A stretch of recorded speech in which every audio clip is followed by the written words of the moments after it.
பல்வேறு நலத்திட்டங்களை நடைமுறைப்படுத்தக்கூடிய வாய்ப்பையும் வலிமையும் தந்து எனக்கு உதவினார்கள். நான் இந்த 5 ஆண்டு காலத்தில் எனக்கும் என் மனசாட்சிக்கு மட்டுமே கட்டுப்பட்டு உழைத்திருக்கிறேன். இன்னும் உழைக்க காத்திருக்கிறேன். நாளைய தமிழ்நாடு நிச்சயம் நெஞ்சில் தாங்கி நம்மை வரவேற்க நம்பிக்கை எனக்கு இருக்கிறது. நாளை நாங்கள் அமைக்கப் போகக்கூடிய திராவிட மாடல் 2.0 ஆட்சி எங்கள் சாதனைகளை நாங்களே விஞ்சும் அளவிற்கு திராவிட முன்னேற்றக் கழகம்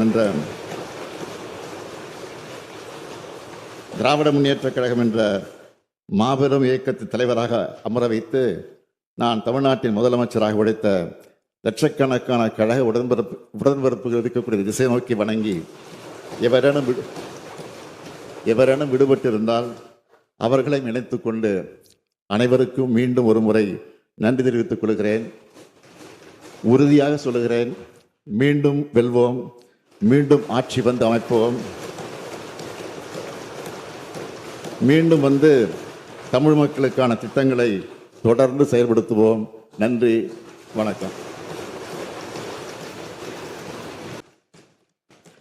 குறைகளை சொல்பவர்கள் நம் முன்னேற்றத்திற்கு சிறகுகளை தரக்கூடியவர்கள் என்று எண்ணி செயலாற்றக்கூடியவன் நான். அரசுக்கு தக்க யோசனைகளை கூறுவதிலும் குறைகளை சுட்டிக்காட்டுவதிலும் கண்ணியமான முறையை கடைபிடித்து ஒத்துழைப்பு நல்கிய எதிர்க்கட்சி தலைவர் இன்றைக்கு வரவில்லை. இருந்தாலும் அவர்களுக்கும் மற்றும் உள்ள கட்சி தலைவர்களுக்கும் எங்கள் சாதனைகளுக்கெல்லாம் தோளோடு தோல் என்ற தோழமை கட்சி தலைவர்களுக்கும் என்னுடைய நன்றியை நான் தெரிவித்துக் கொள்கிறேன். ஆளுங்கட்சி எதிர்கட்சி என்று இல்லாமல் அன்போடும் பாசத்தோடும் என்றென்றும் என்னிடத்தில் உரிமையோடு அன்பு காட்டி வரும் மாண்புமிகு உறுப்பினர் அனைவருக்கும் என்னுடைய நன்றியை நான் தெரிவித்துக் கொள்கிறேன்.